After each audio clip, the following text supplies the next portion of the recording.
Shalom and welcome to Jerusalem Studio. The Amsterdam riots and near-lynching perpetrated by Islamist thugs against Israeli soccer fans shocked many in Israel, Europe, and around the world. That this barbarism took place in one of the West's premier cities under the watchful eye of a nation that is widely regarded as a staunch supporter of Israel was cause for enhanced soul-searching. As Israelis and indeed all Jews face the hateful violence of Islamist anti-Semitism throughout the world, what are the options for Jerusalem and host nations alike? Joining us to discuss this troublesome issue, all the way from the Kingdom of the Netherlands, is Professor Uri Rosenthal, formerly a Minister of Foreign Affairs of the Kingdom of the Netherlands. It's good to see you, Uri. Thanks for having me. It's a pleasure indeed. Also joining us from Central Israel is Colonel in Reserve Dr. Eran Lerman, who formerly served as Israel's Deputy National Security Advisor. Today he is a Vice President of the Jerusalem Institute for Strategy and Security, among a list of other positions. It's good to see you. And Dutch by marriage, I should add. And Dutch by marriage, indeed. A very vital part. With me here in the studio is TV7's editor-at-large, Mr. Amir Oren. Amir, as the only non-Dutch in this panel, set the stage for us. Well, somewhat Deutsch, but not Dutch. Right. In any event, there are two problems here. One is of substance.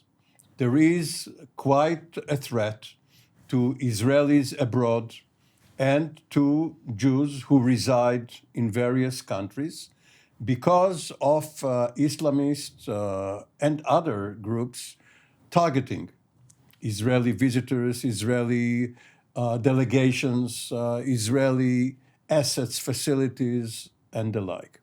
The other problem is that once this has become such a public issue, it is almost enough for those who are about to do harm to Israelis to announce that they are going to do it, that this is their intention, for the Israeli authorities, because of their responsibility, to tell Israelis, don't go there. If you do, don't speak Hebrew on the street, don't wear clothes or backpacks or whatever, which will then make you out as Israelis. This is, of course, a deterrent factor against Israelis. And only this week, after Amsterdam, the Israeli National Security Staff has issued travel warnings regarding first Paris, where there has been or there is going to be a soccer match between the national teams of Israel and France, and Thailand, where there is a music festival where Israelis could be threatened. So there must be a systemic effort to uproot these threats, but also to try and avoid this image of fearful Israelis who are canceling their travel plans because of such fears. And not only in Europe, the United States, a kosher restaurant being targeted in Washington, D.C., another... we mentioned Thailand. Thailand. Yeah. Right. As well as New York City, beyond the scope of understanding how this is allowed to happen. Not to mention Israel itself, where people are being killed. Yes. Let's turn now to the Netherlands. Professor Rosenthal, as Dutch people, obviously, we got many messages with regard to everything that unfolded in Amsterdam, something that I can't fathom how this is allowed to happen, how it could happen, and in how it did happen. I understand how it was allowed to happen, and how the fact of the matter is no one was arrested to this point in time for those atrocious crimes committed in Amsterdam is another point that I ask myself. What can you tell us and give us a broader understanding over the current state of play? Okay, thank you for these questions. Let me first say that when I look at what happens already in the Netherlands, it was not, for me at least, it was not a surprise that these sort of things could happen on the November 7th of this year.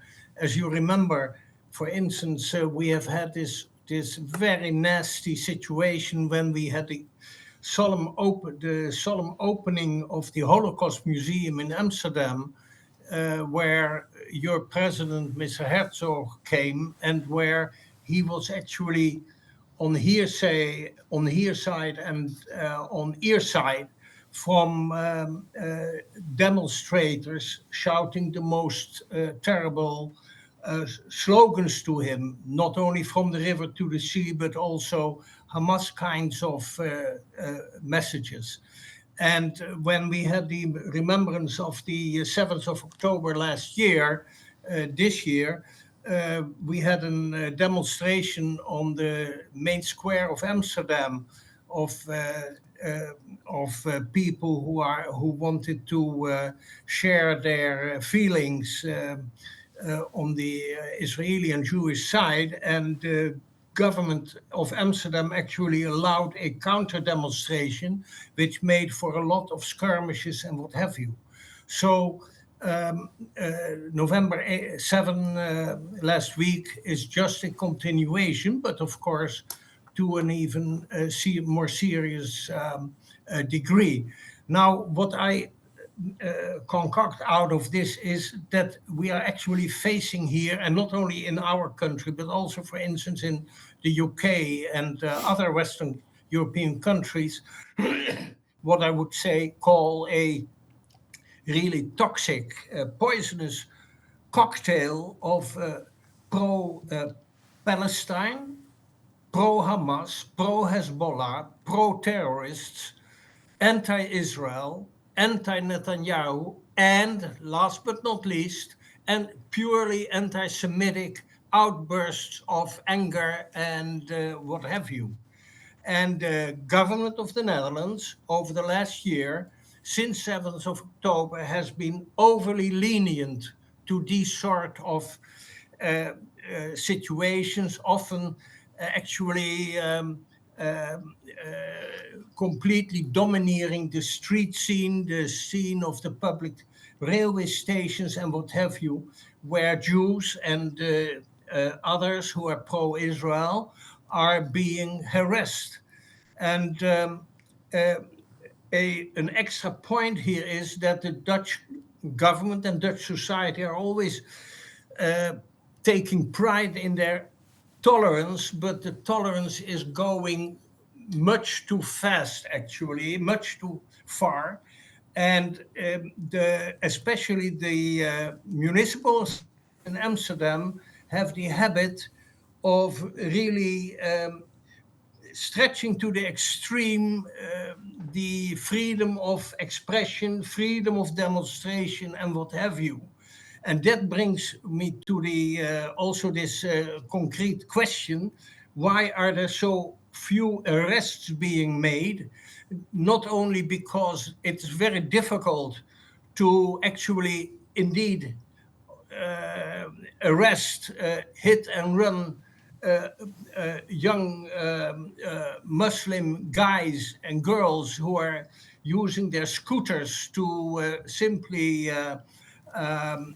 hit and molest Jewish and Israeli visitors.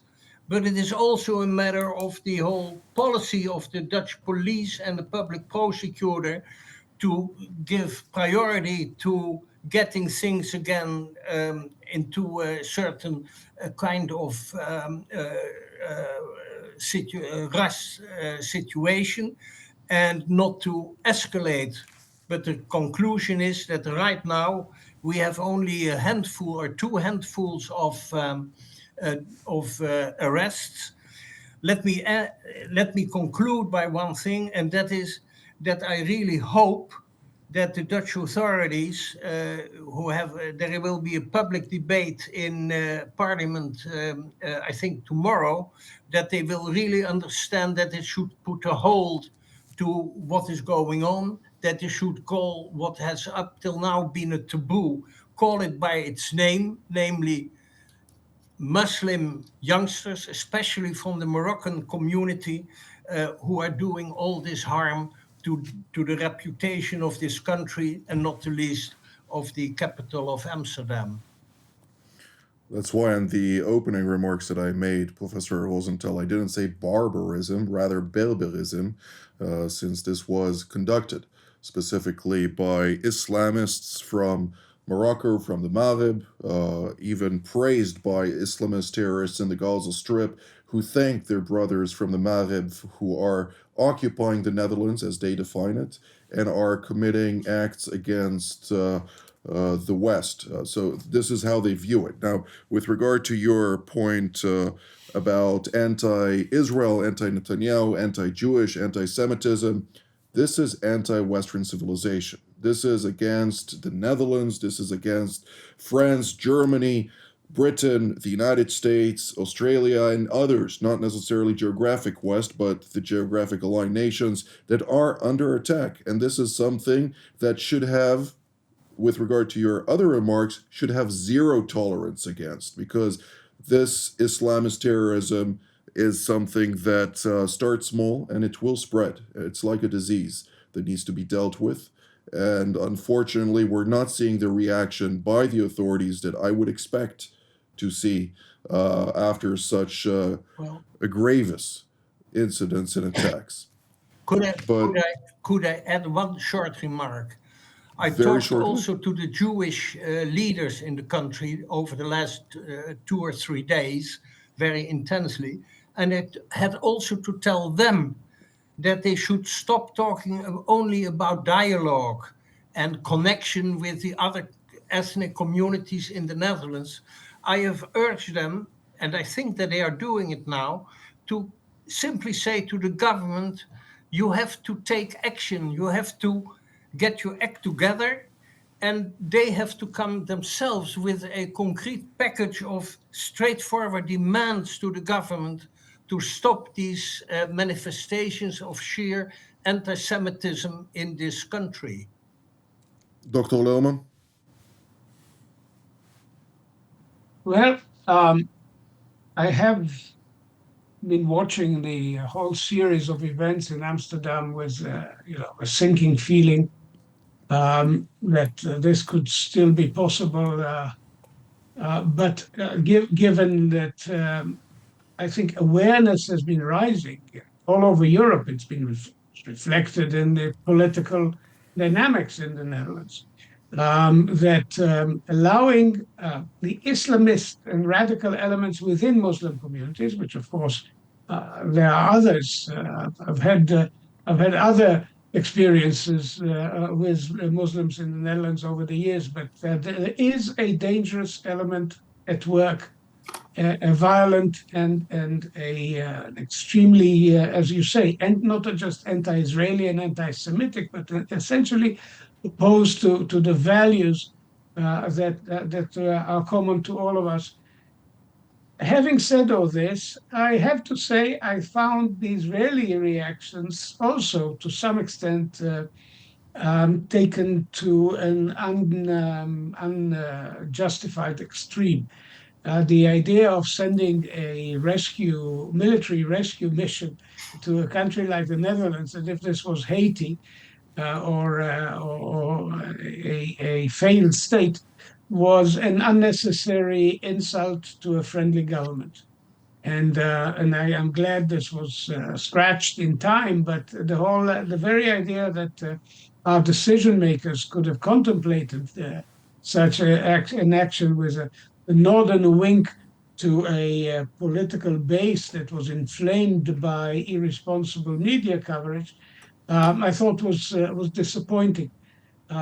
To hear not only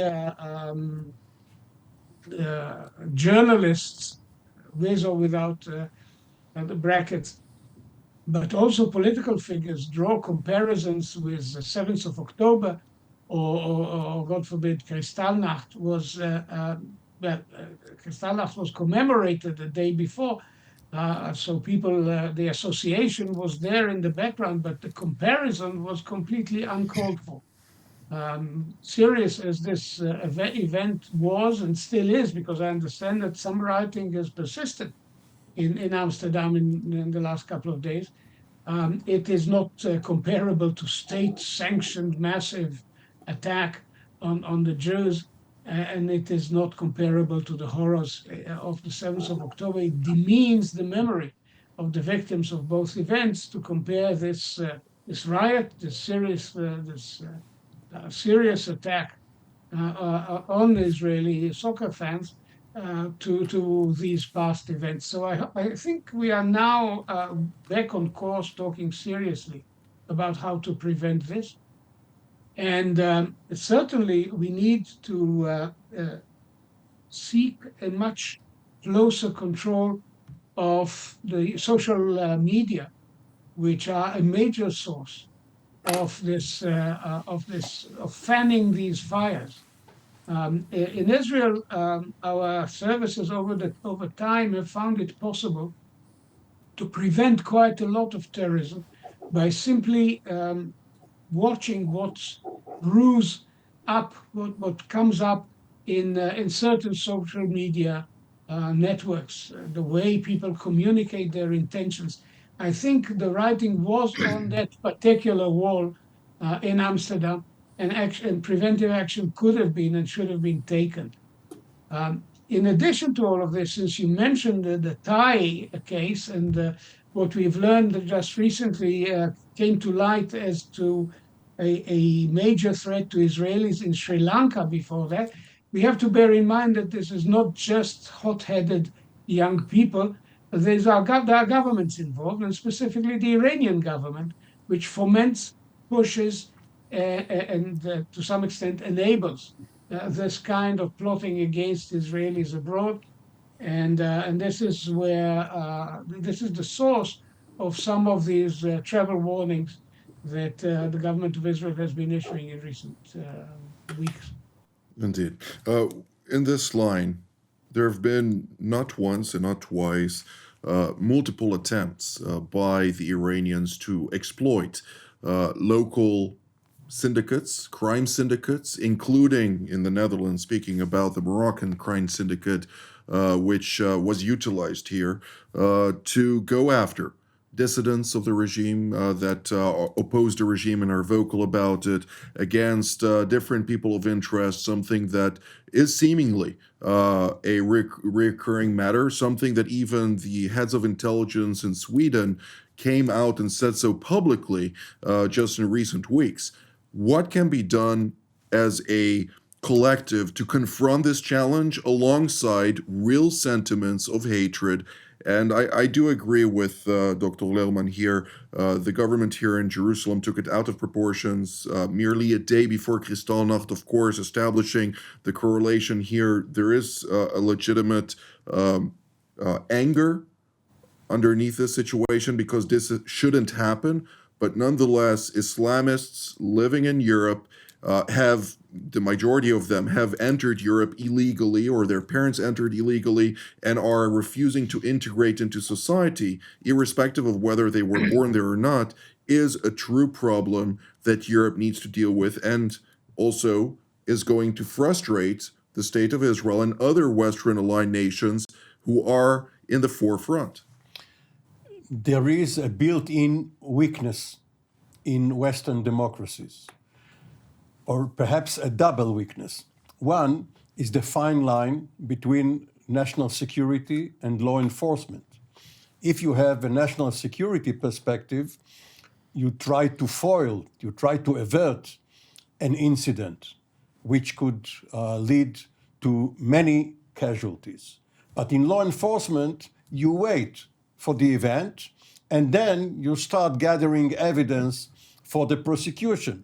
Now, of course, it's part of the job of the police to keep public order, but this is not the same as what the intelligence agencies do. The other weakness is that in a democracy, you must give freedom of expression, and also there are political parties who enjoy the support of some of these segments in society. So even though the professionals, let's say Dutch intelligence and Israeli intelligence collaborate, and there is a mutual admiration almost between these services. But when it goes to the political masters in Europe as well as in the United States, the professionals are almost powerless.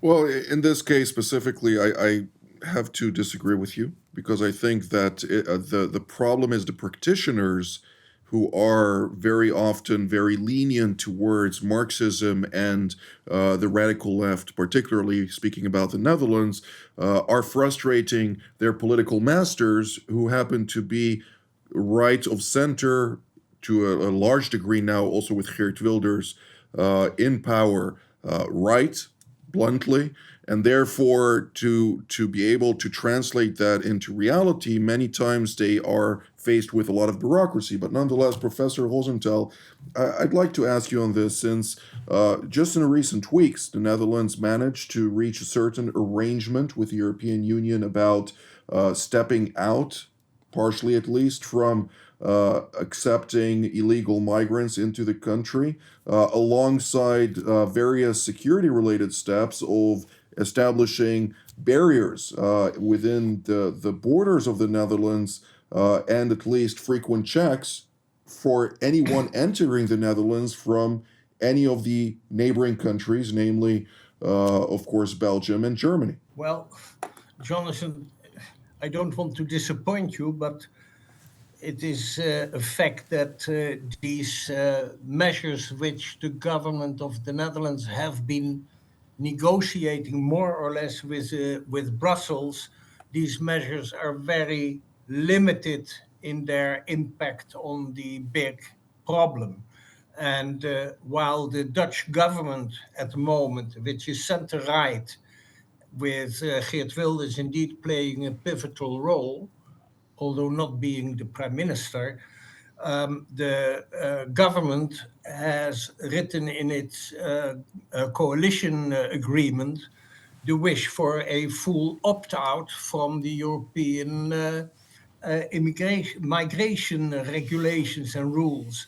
Like, for instance, Denmark has been able to arrange, I think, about 10 years ago. So there is not that much to be said about the way in which the Dutch government is trying now to get a more room for maneuvering in its anti-immigration kind of stance. May I make one more very basic remark, which is often forgotten? In the Netherlands, we have now about 800 till 900,000 Muslims, which the left in the political spectrum considers to be a very nice bunch of people for in the parliamentary elections, which we of course have from time to time. They are good for about 10 seats. 10% of the seats in parliament, while for the Jewish community, I should say that we are only with some 40 to 50,000, which are just helping us for a threshold of one seat in parliament. And that is the bitter political reality we are also facing when Amir Oren is talking about the somewhat unpleasant sides of a democratic regime. Indeed. Well, when talking about anti-immigration, I think it's not anti-immigration. I think it's anti-illegal immigration, since all those entering the Netherlands and Europe are doing so illegally. And if democracy is to function, it must abide by the rules of law that establish those frameworks for them to function in a proper way. And unfortunately, the leaderships, including the European Union, which requires deep reform, are not following the law.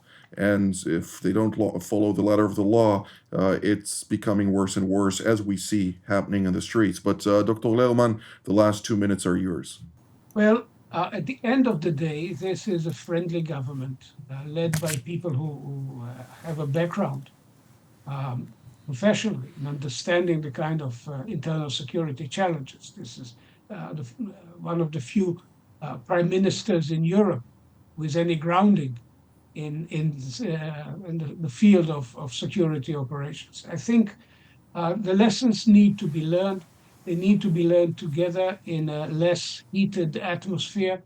I think the visit by Foreign Minister, the first visit by Foreign Minister Saar after he took office was to the Netherlands. I thought it did help calm down the atmosphere to some extent. We need to go forward looking for a growing understanding of this issue.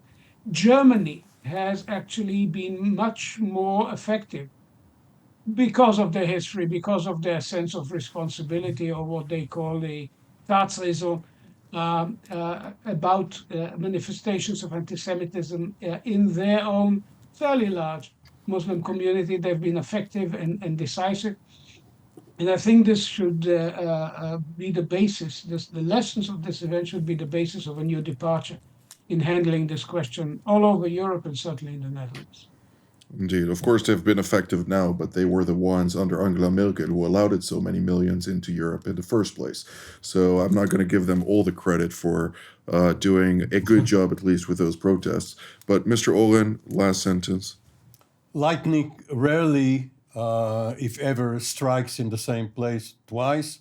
Buenos Aires, 92 and 94, is an exception. So Amsterdam was last week's incident. We have to be prepared for it to take place someplace else, some other time. Be prepared. Very good indeed. Professor Rosenthal, Dr. Lerman, Mr. Oren, thank you so very much for all of your insights. I'd like to thank all of you at home as well. Until our next edition from here in Jerusalem.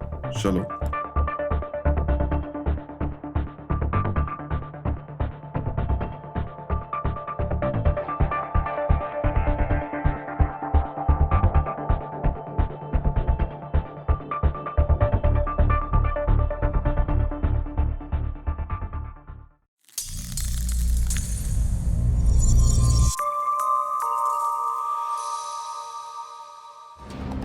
For more of TV7's productions and editorials, we invite you to visit our website at www.tv7israelnews.com.